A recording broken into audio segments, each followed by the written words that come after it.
That's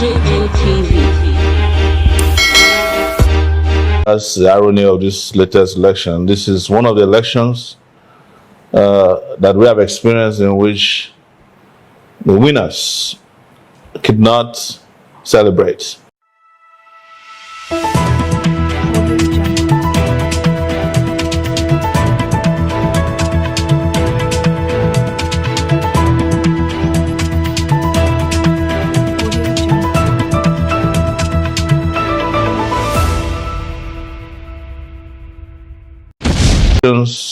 Have come, but they have not gone.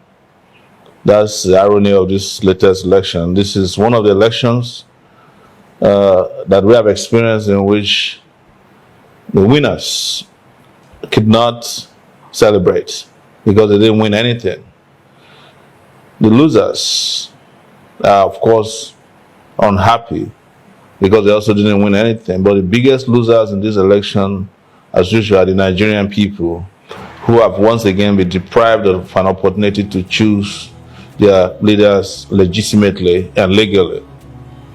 And I'm here to tell you that as a participant in that election, this election was not different from the one I participated in 2019. I would say this one is even worse.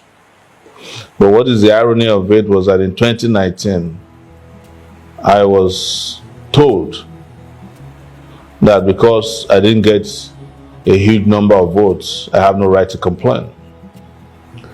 Interestingly, today, those who were saying that at that time have also now come to taste what we went through in 2019 and since 2019.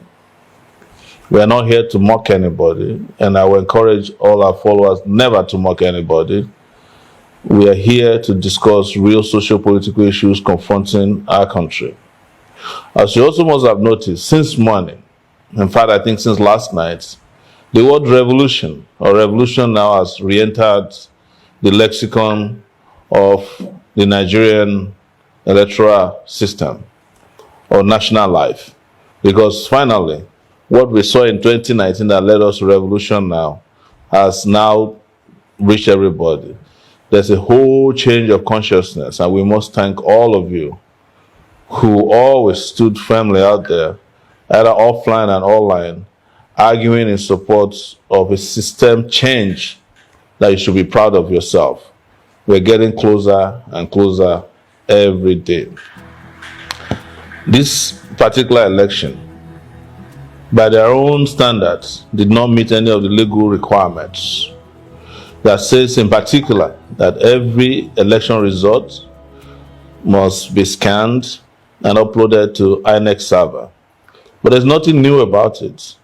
Before the election, I have been talking on radio stations and TV stations. I went to the National Assembly. I went to rallies, town hall meetings, and said INEC wasn't ready for elections. They did not want to listen to us. They also demobilized voters with their very wicked Naira redesign policy and whatever monetary policy they introduced a few weeks to election. As we speak, our people are still queuing up in banks looking for the new Naira notes that don't exist. They lied that if the voters are deprived of their own money, that big politicians will not be able to buy votes. They particularly mentioned some big political parties who they claim their candidates won't be able to buy votes if you don't have money. But the result today is that the number of participants in this election is abysmal. Less than 30% of registered voters are voters who had in their possession the PVC did not vote. They weren't only interested in voting, they largely boycotted the voting centers and polling units across the country. This is what that monetary policy cost us. And we condemned it when it happened. The same way today, we categorically condemn the election that was held on the 25th as a fraudulent election that did not meet the standard of what should be called a free, fair, and credible election. We knew it. There's nothing surprising about it. We knew they weren't planning an election. We talked about it. We shouted ourselves hoarse. that these criminals in our system have no interest whatsoever in organizing free and fair elections. And it has come to pass now that they didn't hold an election. What they did is a selection as they usually do. They have just given you the candidate of the choice of the criminal political elites in Nigeria. He is the candidate of the APC, Bola Ahmed Tinubu, who was given a certificate of return a few hours ago, here in Abuja, in an election in which he could not tell anybody that he won. So that's our position, that this wasn't an election. And that was our position in 2019. And we will stand by it. And we call on Nigerians across the world to reject a fraudulent election that imposes upon them a leader that they did not elect. What that means is that any figures, either for me or against me, or for them or against them, that you saw in this election were concocted and manufactured fraudulently. So don't fall for the gimmicks of the ruling class who says to you, oh, maybe you won somewhere, it should be fine. No, you cannot win or lose in an event that did not happen, that is called an election. So that is the basis for coming here today. But it's also a stark reminder that what we have consistently told you over these years, especially since 2018 when we started participating in partisan politics, that led to our forming the African Action Congress. Those of you who didn't see it then have seen it now. Those of you who didn't believe us in 2019 that they no longer organize elections, you have seen it now, that the only thing that happens in Nigeria during election is a selection. Those of you who spent time deriding us, talking down on us, and mocking us throughout this electoral period, we hate to say, because there's nothing to mock anybody about, that you now have seen, welcome to the Nigeria that we've been experiencing in the last 4 years in particular. And welcome to Nigeria that I have experienced for 30 years, a country made up of fraudulent leaders who will do anything whatsoever to retain power. And we've always told you that these old men in power don't have any plans to seek power. And that the kind of power they control is the kind of power that has no reverse gear. No reverse gear until it meets superior power. So this is where we stand as far as the election is concerned.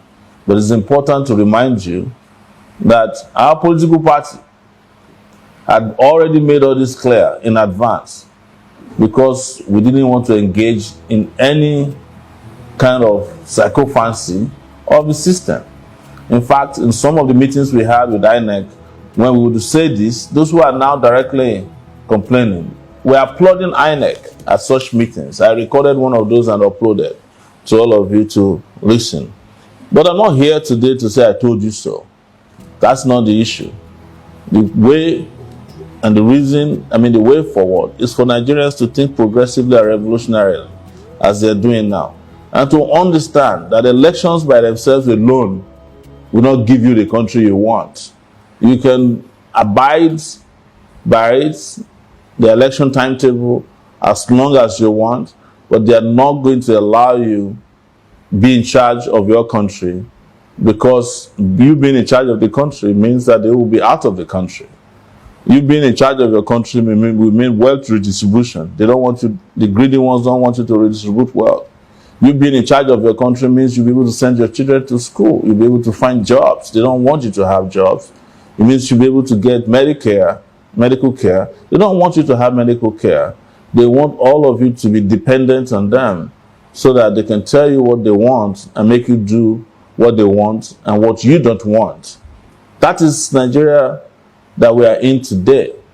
And I have come to explain to you that nobody should at this time be sulking. There's no time for it. We have no time. What all of us should do is to join hands together to fight an evil system that oppresses all of us, that subjugates all of us, that punishes all of us, that deprives us of our rights to choose our leaders, to live in economic freedom and to attain progress and to attain, the real potentials that we should have as human beings and as citizens of the country called Nigeria. No time to sulk. And I have heard from a lot of you since morning that I should just go and fight for my passports and leave Nigeria for them. That Nigerians don't care about themselves. But the truth is that, where do I live to? I have to leave Nigeria to another man's country, and the country that other people fought for to accommodate people like me. It doesn't make sense. I am not a coward, and I do not intend to become a coward because I lost an election that did not happen. No, we will always stay here and fight until we attain total liberation. What has happened? A political earthquake did hit Nigeria, and all of us should be afraid for the future if we don't do something immediately. So I urge Nigerians to keep coming together. Let's be having serious conversation. Let's hold meetings. Let's organize, don't agonize, and let's do that which is necessary. A revolution is necessary. There's no doubt about it. You are not hearing it from me for the first time. It's what I've always said. It's what I've believed in. And when people ask me during the election why I'm participating in the election, it's exactly what I predicted. That the idea of having a revolution is not enough for the majority until they taste the raw nature of wicked power. And I welcome you to the battlefield of the new struggle for liberation. The election heist that's happened now is a renewal of hopelessness for a majority of our people. And we must stand up and fight it.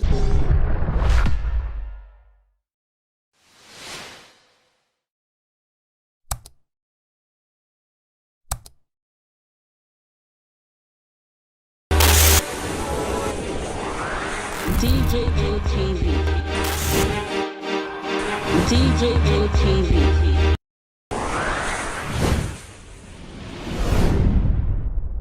Fulani people don't say no, they don't like us. Welcome to DJ TV. DJ ATV. DJ ATV. DJ ATV. DJ ATV. Some of the delegates and ask the question. DJ ATV.